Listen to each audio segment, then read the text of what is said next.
सिद्धेभ्यः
जय मंगलभूदाणं विमलाणं नाणेदंसमयाणं तैलोयसेनाणं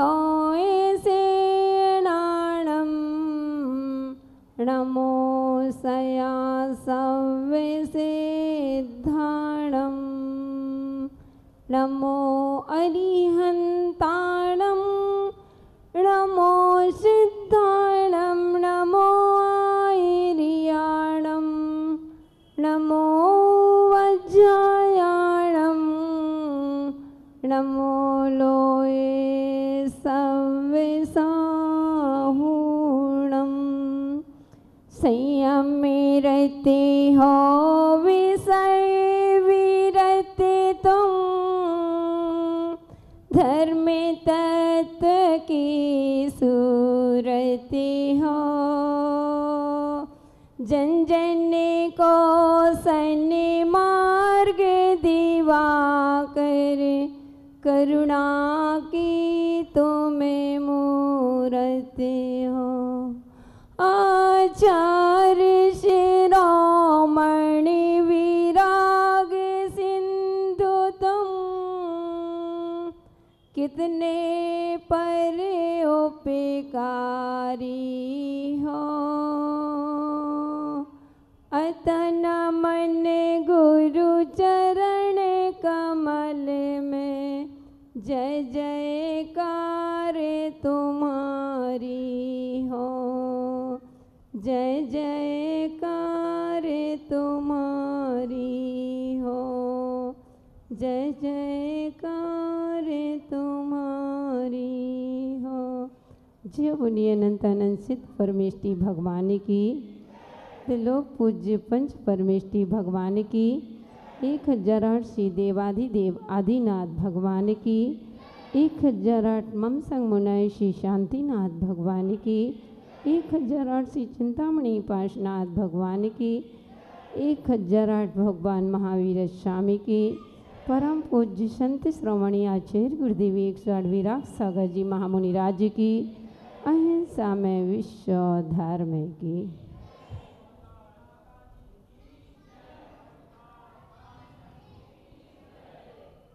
धर्म स्नेही प्यारे प्यारे भव्यात्माओं, आज का वह पावन और पवित्र दिन,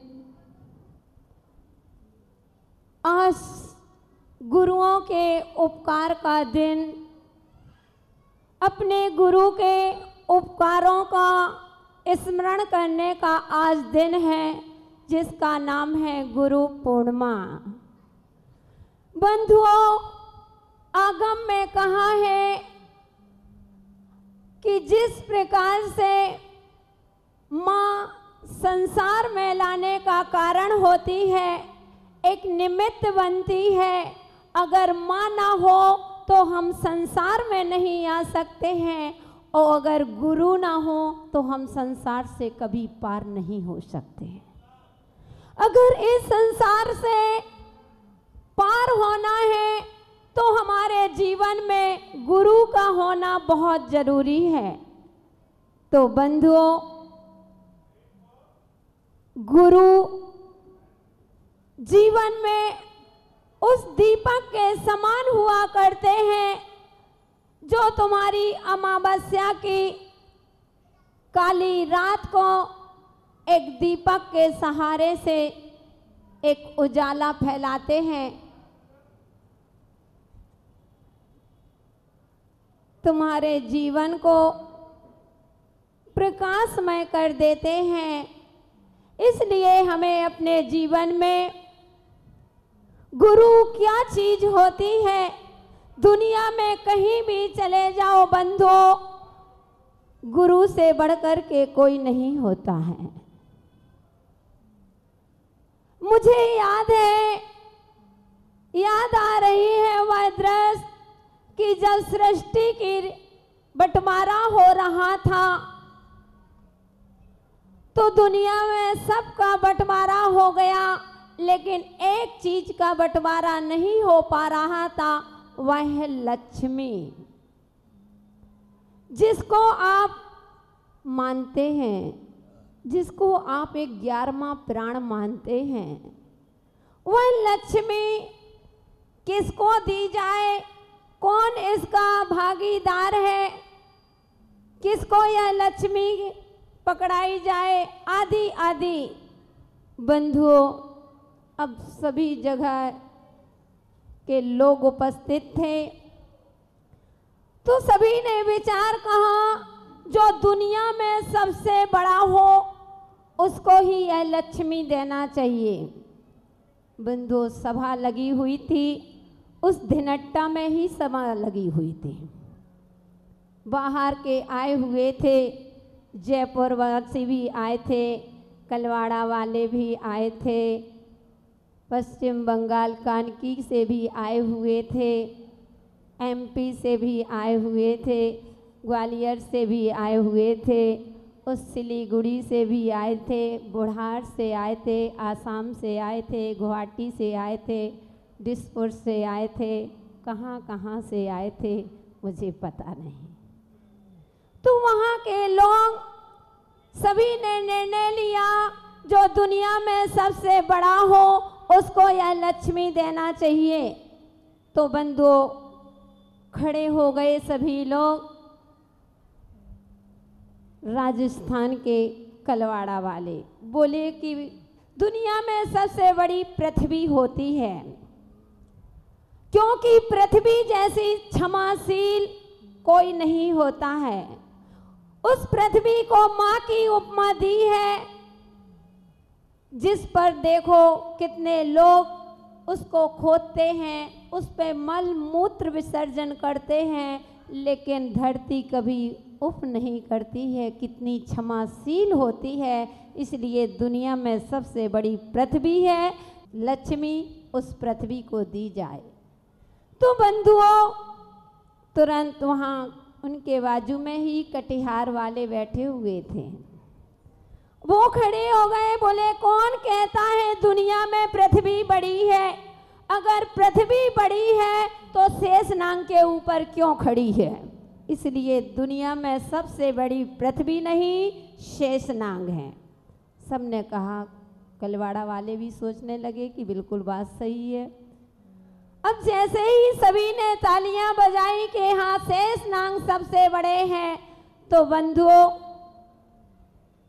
राजस्थान बेगू चित्तौड़गढ़ से बैठे हुए थे ठुकराई वाले, वो बोले कि कौन कहता है कि शेषनाग बड़े हैं? अगर शेषनाग बड़े हैं तो शंकर जी के गले पर क्यों पड़े हैं? इसलिए सबसे बड़े हैं तो शंकर जी हैं। अगर शंकर, सबने कहा कि शंकर जी बड़े हैं, सभी ने समर्थन करने को हुए, तो कानकी वाले पीछे नहीं रहते हैं। कानकी वालों ने कहा अगर शंकर जी बड़े हैं तो कैलाश पर्वत पर क्यों पड़े हैं? इसलिए शंकर जी बड़े नहीं, कैलाश पर्वत सबसे बड़ा है। बोले हाँ, सभी ने समर्थन कर दिया। लेकिन बंधुओं, जयपुर वाले बैठे थे, कहते हैं ये बताओ कि अगर शंकर जी बड़े हैं तो कैलाश पर्वत पर क्यों पड़े हैं? इन्होंने कहा अगर कैलाश पर्वत कहते हो तो वह हनुमान के हाथ में क्यों आया? लोग कहते हैं ना जैनेतर में कि जब हनुमान उनको लक्ष्मण को शक्ति लगी थी तो हनुमान से बोला था जड़ी बूटी लाने के लिए, तो वो पर्वत के पर्वत उठा लाए। तो बोले वो हनुमान के हाथों पर कैसे आया? इसलिए पर्वत नहीं, सबसे बड़े हनुमान हैं। सभी ने कहा कि हाँ बिल्कुल बात सही है। तो बंधुओं, अब जयपुर वालों की बात होने को थी, इतने में और बाहर के लोग बैठे थे। उन्होंने कहा नहीं, अगर हनुमान को बड़ा कहोगे तो ये बताओ कि वह रामचंद्र जी के चरणों पर क्यों पड़े हैं? इसलिए दुनिया में हनुमान बड़े नहीं हैं, रामचंद्र जी बड़े हैं। बंधुओं, सभी ने समर्थन कर दिया कि दुनिया में राम बड़े हैं, लेकिन धिनट्टा वासियों खड़े हो गए। कहता है, कौन कहता है कि दुनिया में राम बड़े हैं? अगर राम बड़े हैं तो गुरु के वशिष्ठ के चरणों पर क्यों पड़े हैं? इसलिए दुनिया में अगर सबसे बड़े होते हैं तो गुरु होते हैं, गुरु से बढ़कर के दुनिया में कोई नहीं होता है। इसलिए बंधुओं, उन धिनट्टा वासियों ने समझा गुरु क्या होते हैं ये भी नहीं जानते हैं। जीवन में मैंने परसों पूछा था कि किस किस के जीवन में गुरु है, थोड़ा सा हाथ संकेत करो उठा करके। लेकिन बंधुओं, एक दो हाथ उठे होंगे। सभी के गुरु तो मानते हैं लेकिन अपने जीवन में गुरु नहीं बनाया। इसलिए बंधुओं, आज का दिन वह पावन दिन है। जैन दर्शन में कहते हैं कि गौतम गणधर को आज गुरु की प्राप्ति हुई थी। गौतम गणधर थे, उनको अपने ज्ञान पर इतना अहंकार था, इतना अहंकार था बंधुओं। और भगवान महावीर स्वामी की यहाँ पर वाणी नहीं खिर रही थी। उस समूह शरण में भरी सभा में सभी लोग चिंतित थे। एक दिन नहीं, 2 दिन नहीं, 65 दिन हो गए, 66 दिन, लेकिन अभी भी भगवान की वाणी नहीं खिर रही। क्योंकि बंधुओं, ध्यान रखना, शिक्षा हर किसी को नहीं दी जा सकती है। शिक्षा देने के भी नियम होते हैं। हर किसी को विद्या नहीं सिखाई जाती है। पहले गुरुकुल में भेजा जाता था तो भी उसमें भी परीक्षा होती थी कि कौन किसके लायक है। ऐसा नहीं इस विद्या का दुरुपयोग कर दे। तो बंधुओं, गौतम अब सौधर्मेंद्र को चिंता हो गई। सौधर्मेंद्र ने अपना रूप बनाया, एक वृद्ध अवस्था का रूप बनाया और पहुंच गया गौतम स्वामी के चरणों में और कहता है कि हे गौतम, मेरे प्रश्न का जवाब दो। क्या मन नहीं लग रहा क्या? मेरे जिज्ञासा का समाधान करो। गौतम ने देखा कि यह वृद्ध जिसके दांत नहीं है और कहता है कि मुझे शास्त्र का ज्ञान नहीं है। मेरे गुरु ने मुझसे प्रश्न पूछे हैं लेकिन मुझे वह प्रश्न के उत्तर नहीं आ रहे हैं। हे गौतम, तुम मुझे बताओ। तो गौतम ने एक नज़र उस बुढ़े के ऊपर डालता है और कहता है कि बोलो, कौन से तुम्हारे गुरु ने प्रश्न किया है? तो गौतम स्वामी ने जैसे कहा, बताओ तुम्हारे गुरु ने कौन सा प्रश्न किया है। और बंधु, तुरंत जो सौधर्मेंद्र मनुष्य का, वृद्ध मनुष्य का रूप बनाए थे, उनने कह दिया, त्रैकाल्यम द्रव्य षटकम नवपद सहितम जीव षटकाय लेश्या। आहा, इतना कहा। त्रैकाल्यम द्रव्य षटकम, कौन से काल, कितने आदि आदि। बंधुओं, अब गौतम को विचार करने लगा, ये मैंने ही नहीं पढ़े कितनी द्रव्य होती हैं, कितने काल होते हैं, मुझे स्वयं मालूम नहीं है। और इसके गुरु ने कैसे प्रश्न कर दिया। लेकिन अहंकार था। अगर इतना कह देता कि मुझसे नहीं बनता तो वो उसकी नाक का सवाल था। क्योंकि बंधुओं, आज के लोग जितना ज्ञान नहीं होता है जितना बताना चाहते हैं। हमारे पूज्य गुरुदेव हमेशा कहा करते हैं कि ध्यान रखना, अगर किसी ने जो भी प्रश्न करते हैं, अगर आपसे बनता है, आगम संबंधी बनता है, तो आप उसका उत्तर देंगे। अगर नहीं बनता है तो इतना ही कह देंगे कि इस प्रश्न का उत्तर हम कल तुमको शास्त्र से देख करके बताएंगे। लोग इतना ही तो कहेंगे, इन माता जी से ज़्यादा ज्ञान नहीं है, इन माता जी का ज़्यादा अध्ययन नहीं है, इतना ही तो लोग कहेंगे। कम से कम तुम इधर की बात उधर लेकर के तोड़ मरोड़ करके इस तरह की बातें करोगे तो आगम के ऊपर अवर्णवाद करना है, निदत्तित निकोचित कर्मों का बंध होता है। इसलिए गुरुदेव का यही संकेत है कि नहीं बनता है, कह दो हम देख करके बताएं। तो बंधुओं, उन गौतम को इतना अधिक अहंकार था, उसने मुंह से नहीं कहा कि मुझसे नहीं बनता। और सौधर्मेंद्र जो मनुष्य का रूप बना करके खड़ा था, उसके कहता है कि मैं इन सारे प्रश्नों के उत्तर तुमको नहीं तुम्हारे गुरु को दूंगा। ओहो, सौधर्मेंद्र खुश हो जाता है। अंधा क्या चाहे दो आंखें। और जैसे ही वह गया, वह वृद्ध भी जाता है और गौतम स्वामी जाते हैं। और जैसे ही जाते हैं बंधुओं, और समूह शरण के पहले माने स्तंभ होता है। आपके यहाँ समूह शरण विधान हुआ है, हुआ ना धिनट्टा वासियों? हुआ है, अच्छी तरह से देखा है। माने स्तंभ चारों दिशाओं में 4 माने स्तंभ होते।